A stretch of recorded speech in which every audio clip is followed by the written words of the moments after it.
سلام. خوش اومدین به چنل خودتون. بچه راحت جدید هستم. خب بچه ما مهمون داریم و مهمون اونم خیلی خوشقوله. از صبح قرار بود بیاد تازه الان رو افتاده 5-6 ساعت هم طول میکشه بیاد.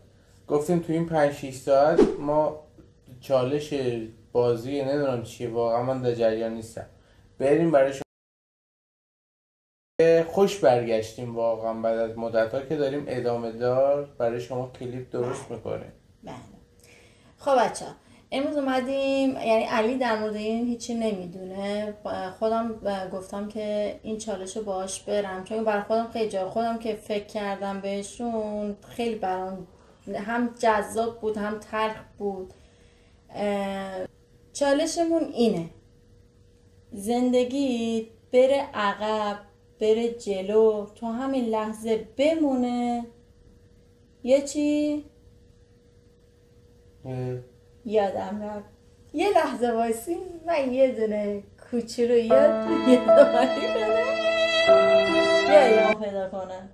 عشقم ادامه پیدا کنم 2 بار نوشتی، اینو گفتی یا نه دیگه، تو همین لحظه بمونه، تو همین لحظه استاپ شه. آره این لحظه رو که نه واقعا این لحظه رو دوست ندارم، چون واقعا بدترین لحظه است.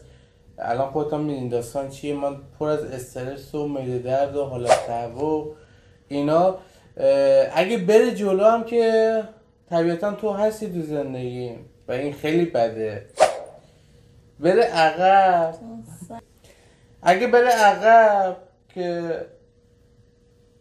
برگرده به 3 سال پیش، اون اشتباه رو من نمی کرده، من نمی کنم. آره نه حالا جدا از شوخی، دوست دارم زندگیم برگرده به 20 سال پیش، به خاطر اینکه اشتباهاتی که اون موقع کارهایی که به خاطرش خواستم ازت نخواستی ببخشید برگرده به عقب 20 سال حالا پیش. برای چی؟ خیلی تو زن عقده‌ای کنم و خواستی بپرسی مثل این یارو کی بود؟ آره مجری زودیاک، یارو بسته بود، نمیگفت بسته است، تا میگفت مثلا اینو بکش یا اینو سیوش بده میگفت بسته ای. خب همون اول بگو بسته ای دیگه. آره این سر این مافیا نبود، زودیاک. آره. خب برای چی؟ برگرده به عقب، کارهایی که نکردم و میکردم، خیلی میکردم، یه جوری میکردم که 1000 تا ازش در بیاد. نه جدی میگم، بحث آقا اینجوری که گفتی اصلا نه بحث نه واقعا بحث سکسی نیست.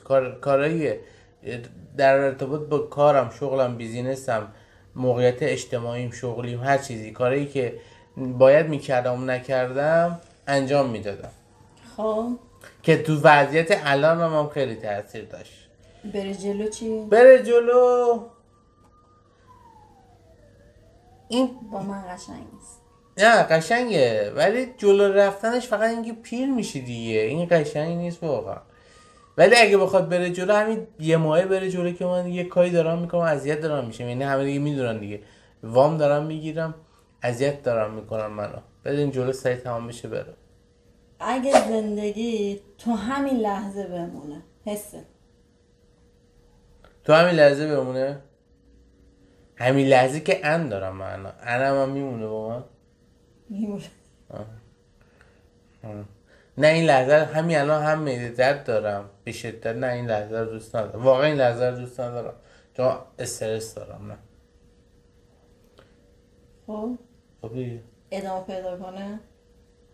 چی؟ ادامه پیدا کنه همین روال زندگیمو. آره روالش خوبه، اگه یه خورده اخلاقای بعضیا عوض بشه روالش خیلی خوبه، بهترم میشه. اخلاق مهمه تو زندگی. دقت کنید بچه کیو انتخاب میکنید. آره تو زندگی بچه عقده‌ای تو جواب داده ول کن خیلی مهمه. محبت نباید بکنی، حتی اگه مهمون داری باید مثل خانوما یه گوشه بشینی و دست به سیاه‌سفید نزنی، یا باید کارگر براتون همسراتون بگیرن یا غذا از بیرون بگیرن. شما موظف نیستی که برای یه زندگی جونتو بذاری. آقا بذار اصلا رک بگیم دی بچه ها خودمونی. آقا مهمون ما، حالا ما هر کی هست که قدمش رو چشم، خب اسم نمیاری، مهمون نیست بچه ها، صابخونه است. خب صابخونه ما خب قرار بود بیاد، بعد هی تق و لق بود، یعنی امکان بود نیاد. بعد این خانوم مهمون ما هم یه نفره، بعد این خانوم 3 مدل 4 مدل غذا درست کرده، اونم چی؟ دیگ انقدر. من میگم بابا جون، بابا دیگ ندارم دیگه، بزرگ گذاشتم اینه، این غذای منه دیگه. باشه دیگ اینقدر چند مدل چینه. من میگم بابا تو صبر کن ببین اصلا 100% گوش کن، بذار گوش کن ببین 100% مهمون میخواد بیاد، اگه اومدنی شد بشین غذا درست کن، نه اینکه تو واسه امشب درست کردی برای فردا نهارم درست کردی برای پس فردام درست کردی. چه خبره؟ بچه اولی که من فکر میکردم مادر شوهرم قرار بیاد خونمون، بعد فکر میکردم مادر شوهرم نهار میاد، غذای نهارمون درست کردن. یه چیز خیلی کوچیک، مادر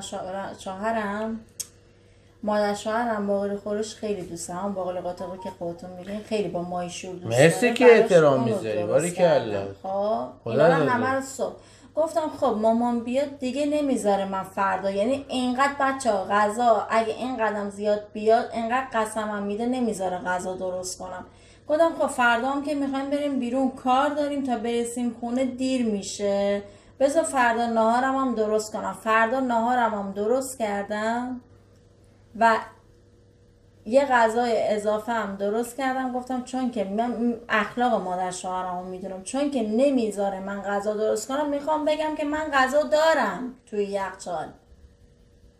نه کار شما بسیار، به خاطر همین این آقا با من دعوا میگیره. حالا اینا رو کار نداریم. مرسی از شما که احترام میذاری، مرسی از شما که دوست داری واقعا خانواده منو مثل خانواده خودت. من میگم بشین صبر کن، اجازه بده، هول نشو. ببین مهمون 100% راه افتاد، اگه راه افتاد حالا نیست مثلا اگه ما مهمون نداشته باشه همه رو میریزیم دور، ما همه رو میریزیم دور، همه رو. حالا ولش کن. حالا گذشتش. خودم داشتم این سوالو می نوشتم بچه ها، برام خیلی جالب بود. فقط یه سوال تر کردی؟ آره دیگه یه سوال؟ همین زندگی 4 تا دزا بود دیگه. نه میشه قشنگ چند تا سوال که راجع به اون سوال از من سوال میکردی. من در مورد 4 تا از تو سوال کردم، تو مثل اسکولا به من جواب دادی. به من چه؟ من فکر کردم فقط یه سوال خودم داشتم. میذاری حرف بزنم؟ بفهم.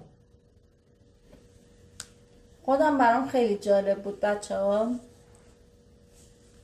من اصلا دوست ندارم زندگیم برگرده به عقب، چون که من اشتباهاتی توی گذشته داشتم یا مثلا غمایی توی گذشته داشتم، دوست نداشتم برگرده به عقب.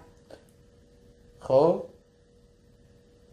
برای جلو رفتنم که کلا دیگه باید بگذره دیگه، عمره باید بگذره لحظه به لحظه. یه چیزی هم بگم، اون سری هم بهت گفتم پیش خودمون بودیم، این که جلو میگذره خب سنمون میره بالاتری، وقتی سنمون میره بالاتر سن مادرمون هم میره بالاتر و این اصلا قشنگ نیست. این غم انگیزه، ولی خب مامانای ما هر چقدر که پیرتر میشن خوشگل‌تر میشن، جوان‌تر هم میشن. البته گوش شیطان کرد. کیه؟ خلاصه این که زندگی ادامه پیدا کنه که واقعا به نظرم قشنگترین چیز همینه که وایسیم و زندگی ادامه پیدا کنه و اتفاقایی که جدید بر ما میفته ببینیم چه اتفاقایی هست. هر چی باشه ولی در لحظه نباشه بچه ها. یه دونه از سوالا این بود که تو همین لحظه بمونیم. و داشتم به این فکر میکردم، خیلی اذیت شدم، بودم چه بده فقط تو یه لحظه باشی و هیچ کاری نتونی بکنی، حتی نرینی هیچی از یعنی همش رو، یعنی من هر وقت اومدم با عیسی صحبت کنم نذاشت و این خیلی بده و ازتون میخوام نه این خیلی بده چی نه. و ازتون میخوام تو همین لحظه ای که بگویید. داریم این آرزو میکنم همیشه لباتون خندون باشه، دلاتون پر از عشق باشه و با تمام سلولای بدنتون شادی کنیم و از ته دلتون قهقه بزنیم. و خب دوستان، امیدوارم که منم بگم، امیدوارم که کوچکترین چیزها باعث خوشحالیتون باشه، حتی شده یک گوز کوچک. دیدی خیلی ناراحت. نه دیدی بعضی میگوزن اصلا طرف میخنده، گوز باعث خوشحالی میشه، شادی آوره. هرچی که